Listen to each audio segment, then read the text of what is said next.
Spider-Man, an origin story.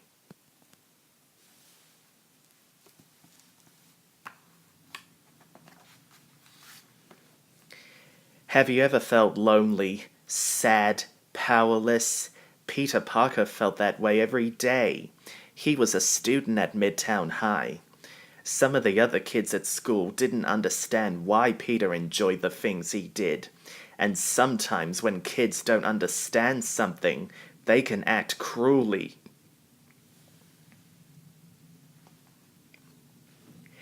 Peter enjoyed all his classes, but science was his favorite. He was the best student Midtown High had seen in many years, and his teachers were very proud of him. The only thing Peter loved more than science was his family. He lived with his Aunt May and his Uncle Ben in Queens, New York. And whenever Peter felt sad at school, he remembered he'd be home soon and he'd start to smile. Even though some of the kids at school didn't like him, Peter never stopped trying to be friendly. He had heard about a great demonstration at the science hall. He asked the other kids if they wanted to join him. The other students just laughed at Peter. One of them, a bully named Flash Thompson, even pushed him to the ground.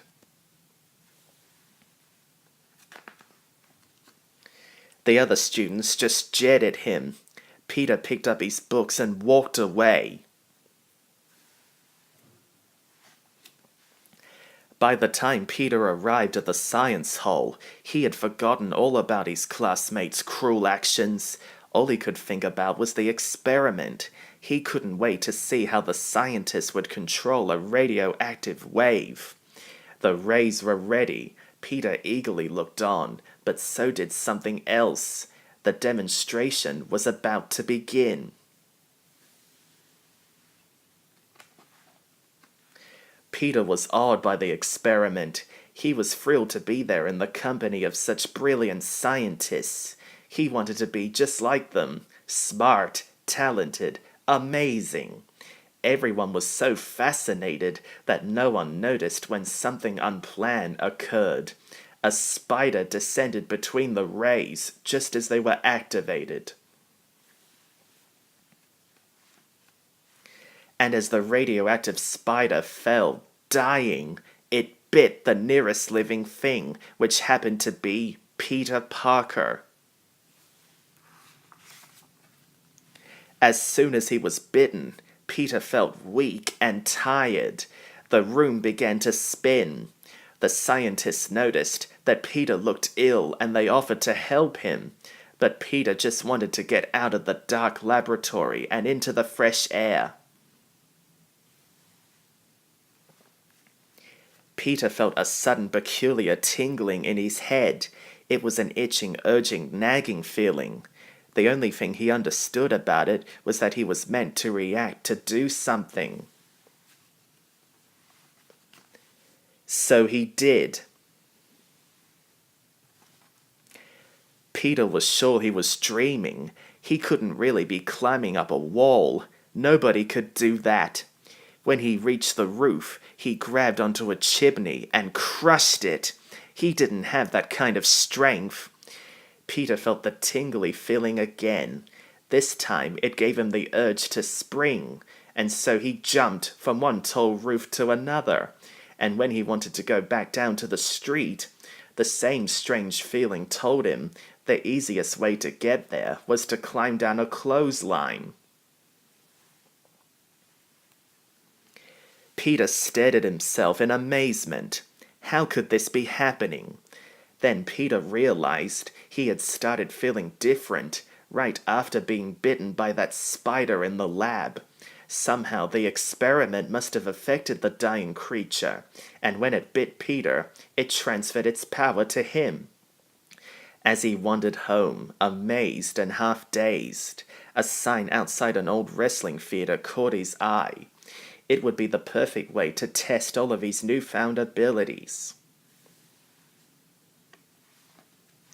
Peter rushed home, and then he rushed right back. Peter was ready to test his new powers on a brutish wrestler called Crusher Hogan.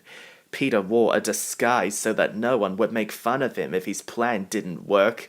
He'd been teased and taunted enough. When Peter challenged him, Crusher Hogan laughed.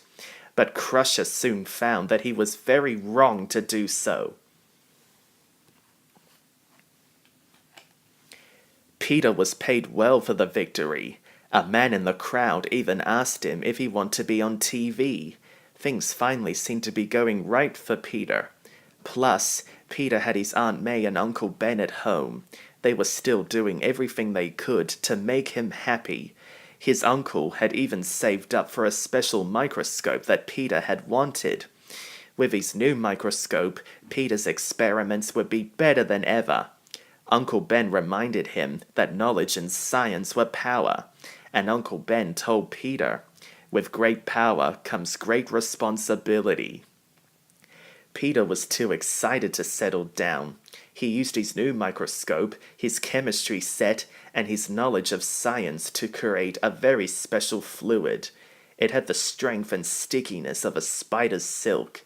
Then he created devices that could spin the fluid into a web the same way a spider would. He called them his web shooters. Finally, he designed a sleek new costume. Now all he needed was a stage name. He arrived at one as good as any other. Spider-Man. Peter's TV appearances were a huge hit. After all, who wouldn't be amazed by a Spider-Man climbing up walls and swinging from his own webs? Soon, everyone wanted a piece of Spider-Man. Peter was starting to feel important, wanted, and powerful. No one would ever be able to push him around again, not when he had powers like these. Peter got lost thinking about how wonderful his new life would be. He daydreamed about fame and celebrity, and when a security guard called for help down the studio hall, Peter ignored him. The crook that the guard was chasing raced into an elevator. The doors closed and the thief escaped. But Peter didn't care. He had great power, and from now on, he only needed to look out for one person: himself. It didn't take long for Peter to forget about the guard and the escaped criminal. In fact, by the time he got home, they were the furthest things from his mind. He was just happy to be with the people who loved him. And in his spare time, when he was not studying or home with his family, Peter went out as the famous spectacular Spider-Man. But one night, on his way home from a TV performance, Peter arrived to find something worrisome. Peter knew something was terribly wrong, and he was right. His Uncle Ben had been killed by a criminal. The police officers told Peter not to worry. They had the crook cornered at an old waterfront warehouse. Peter ran upstairs, put on his costume, and swooped over the city to avenge his uncle. Peter was quicker and more furious than ever before. At last, Peter arrived at the warehouse. He landed on the far wall. The thief was stunned, and that's when Spider-Man sprang into action. The man reached for his gun, but Peter was too fast. Before the man could shoot, Spider-Man sent out a web, snatching the gun away.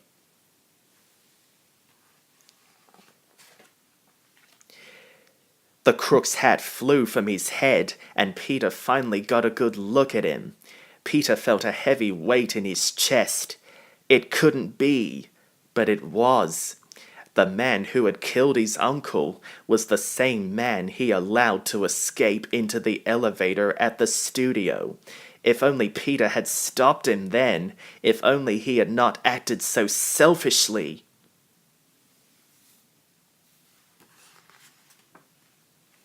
Stunned, Peter tied up the criminal in webbing and dangled him from a street lamp for the police to find.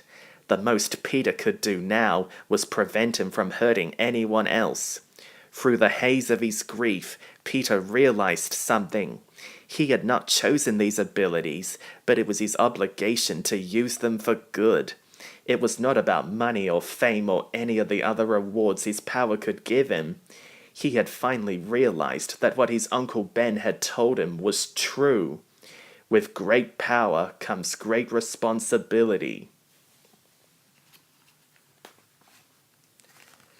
And that was the rule that Peter Parker lived by from that day forward. The end.